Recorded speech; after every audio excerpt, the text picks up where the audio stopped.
గత 10 సంవత్సరాల నుంచి కూడా తెలంగాణ రాష్ట్రంలో రేషన్ కార్డు లేక పేదలు అనేక విధాలుగా ఇబ్బందులు పడడం జరిగింది. అయితే గత నెలలో సీఎం రేవంత్ రెడ్డి గారు మాత్రం రావడం జరిగింది, వచ్చి రేషన్ కార్డులు పంపిణీ చేయడం జరిగింది మన తోర్తి కాన్స్టిట్యున్సీలో. అదేవిధంగా ఈరోజు మనం చూస్తున్నాం సూర్యాపేట జిల్లా కలెక్టర్ గారి ఆధ్వర్యంలో మాత్రము రేషన్ కార్డుల పంపిణీ మాత్రం సజావుగా సాగుతుంది. మనం ప్రస్తుతం జాయింట్ కలెక్టర్ గారి దగ్గర ఉన్నాం. సార్ నమస్తే సార్, మొత్తం ఎన్ని కార్డులు పంపిణీ చేస్తున్నారు, మొత్తం ఎంత సార్? మనకు యాక్చువల్గా గతంలో 3,24,000 ఉన్నటువంటి కార్డులు ఇప్పుడు 32,000 కొత్త కార్డులు ఇవ్వడం జరిగింది. మొత్తం 3,56,000 కార్డు మన జిల్లాలోని. ఈ రేషన్ కార్డులు పంపిణీ ప్రక్రియ, వెరిఫికేషన్ ప్రక్రియ, అప్లికేషన్ ప్రక్రియ కంటిన్యూస్ ప్రాసెస్ ఇది. ఈ ప్రాసెస్లో భాగంగా మాకు ప్రజాపాలన ద్వారా, అదేవిధంగా మీ సేవ ద్వారా వచ్చినటువంటి న్యూ నెంబరేషను, నెంబర్ తీసేయటం కానీ, కొత్త ఫ్యామిలీ ఏర్పడటం కానీ, పూర్తిగా కొత్త కార్డు కానీ అన్నీ కూడా నిరంతర ప్రక్రియ. తహసీల్దార్సు, ఆర్ఐస్, మా డిఎస్ఓస్ గత 3 నెలల నుంచి వెరిఫికేషన్ చేసి ఇప్పటివరకు 32,654 కార్డులు అప్రూవ్ చేయడం జరిగింది. ఇంకా చేస్తూనే ఉన్నారు. దీనిలో భాగంగా మన జిల్లాలో రాష్ట్ర ప్రోగ్రాము ఈ నెల 14వ తారీఖున తుంగతుర్తిలో మనకి తుంగతుర్తి కాన్స్టిట్యున్సీ తిరుమలగిరిలో honourable CM Revanth Reddy garu launch చేయడం జరిగింది. దానిలో భాగంగా ప్రతి మండలంలో కూడా మేము 25వ తారీఖు నుంచి నెక్స్ట్ మంత్ 10వ తారీఖు వరకు ప్రతి మండలి క్వార్టర్లో ప్రోగ్రాం కండక్ట్ చేస్తూ ఈ కార్డులు మొత్తం పంపిణీ చేయడం జరుగుతుంది. కార్డులు రానటువంటి వాళ్ళు ఎవరు ఉన్నట్టయితే కూడా మళ్ళీ కార్డు అప్లై చేసుకున్నట్టయితే మీ సేవ ద్వారా దాన్ని కూడా విచారణ చేపట్టి అర్హత ఉన్నటువంటి వాళ్ళందరూ కూడా కార్డులు జారీ చేయడం జరుగుతుంది. అదేవిధంగా కొద్దిమందికి ఫ్యామిలీస్ కొత్త మెంబర్స్ వచ్చినటువంటి వాళ్ళకు కూడా వాళ్ళ మెంబర్స్ కూడా యాడ్ చేయడం జరిగింది. గతంలో ఇప్పుడు జరగలేదు ఇటువంటి ప్రక్రియ. ఈ ప్రక్రియలో భాగంగా ఈ సాఫ్ట్వేర్లో చేయడం జరిగింది.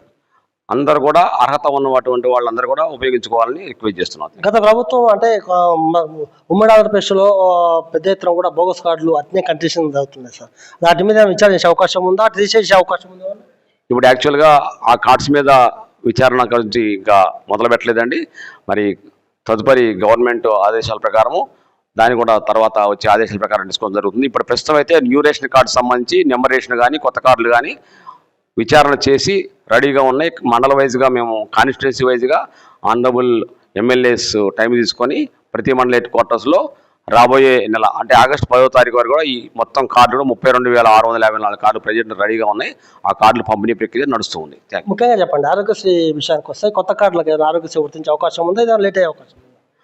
అది ఆటోమేటిక్గా దాని లింక్ ఉంటుందండి. లింక్తో పాటుగా అది ఆటోమేటిక్గా దానికి బెనిఫిట్ వస్తుంది. అది గవర్నమెంట్ నామ్స్ ప్రకారంగా. కార్డు రాని వాళ్ళకు మీరు ఏం చెప్తున్నారు? ఎందుకంటే మళ్ళీ దరఖాస్తు చేసుకోవడం నిరంతర ప్రక్రియ చెప్తున్నారు. కార్డు రానటువంటి వాళ్ళ కుటుంబాలు అర్హత ఉన్నట్టయితే మీ సేవలో దరఖాస్తు చేసుకున్నట్టయితే మేము వెరిఫికేషన్ చేపట్టి వాళ్ళకు కూడా కార్డు జారీ చేయడం జరుగుతుంది. మనం చూస్తున్నాము జేసీ గారు ఏం చెప్తున్నారంటే ఇది రేషన్ కార్డు అనేది నిరంతర ప్రక్రియ. ఎవరైతే రేషన్ కార్డుకు అర్హులో వాళ్ళు ఖచ్చితంగా రేషన్ కార్డు తీసుకునేందుకు ఈ ప్రక్రియ కొనసాగుతూనే ఉంది. అంతేకాదు మొన్న ఈ నెలలో సీఎం రేవంత్ రెడ్డి గారి చేతుల మీదుగా పెద్ద ఎత్తున కూడా రేషన్ కార్డు పంపిణీ చేయడం జరిగింది. అదేవిధంగా ప్రతి నియోజకవర్గంలో కూడా ఎమ్మెల్యేల ఆదేశానుసారం రేషన్ కార్డు పంపిణీ చేస్తామని చెప్తున్నారు. అంతేకాదు మనం చూస్తున్నాం గత 10 సంవత్సరాల నుంచి ఎక్కడ లేని విధంగా ఈసారి మాత్రం తెలంగాణ రాష్ట్ర ప్రభుత్వం పెద్ద ఎత్తున కూడా రేషన్ కార్డులు ఇవ్వడం జరిగింది. సూర్యాపేట జిల్లాలో సుమారు 3,50,000 పైగా రేషన్ కార్డులు ఇచ్చిందంటే మనం చూడవచ్చు. ఎందుకంటే గతంలో ఉన్నటువంటి రేషన్ కార్డులకు ఈ రేషన్ కార్డులకు కొద్దిగా భిన్నమని చెప్పవచ్చు. ఎందుకంటే గతంలో దొడ్డు బియ్యం వేయడం వల్ల ఏ ఒక్క పేదవాడు కూడా బియ్యం తినేవాడు కాదు, అన్ని కూడా పక్కకు పోయే అవకాశం ఉంది. అయితే ఈసారి మాత్రం అలా కాకుండా సన్న బియ్యం ఇస్తున్న నేపథ్యంలో మాత్రం పెద్ద ఎత్తున కూడా రేషన్ దారి లబ్ధిదారులు మాత్రం ప్రతి ఒక్కరు కూడా రేషన్ చౌకదారుల దుకాణం దగ్గరికి పోతున్నారు. వాళ్ళంతా కూడా బియ్యం తీసుకుంటున్నారు, ఆనందంగా ఉంటున్నారు. జేసీ గారు చెప్పే ఒకటి, ఎందుకంటే ఎవరైనా కానీ రేషన్ తీసుకోవాలి, ఖచ్చితంగా తీసుకోవాలని చెప్తున్నారు. అంతేకాదు ఏ ఒక్కరు కూడా రేషన్ కార్డు తీసుకునే వాళ్ళు మాత్రం ఆర్థికంగా ఉంటే మాత్రం ఖచ్చితంగా రేషన్ గ్రహించే అవకాశం ఉంది. అంతేకాదు ఆరోగ్యశ్రీ విషయానికి వస్తే మాత్రం ఏ రేషన్ కార్డు ఇచ్చిన వాళ్ళు ఖచ్చితంగా లింక్ చేసుకుంటే మాత్రం వాళ్ళకు ఆరోగ్యశ్రీ వస్తుందని చెప్తున్నారు. ఇది నిరంతర ప్రక్రియ అని చెప్తున్నారు జేసీ గారు. దీన్ని ఎవరైనా ఆర్థికంగా లేని వాళ్ళు అర్హులైతే మాత్రం ఖచ్చితంగా మళ్ళీ దీన్ని దరఖాస్తు చేసుకోవచ్చు, రేషన్ కార్డు పొందవచ్చని కూడా జేసీ గారు పేర్కొంటున్నారు.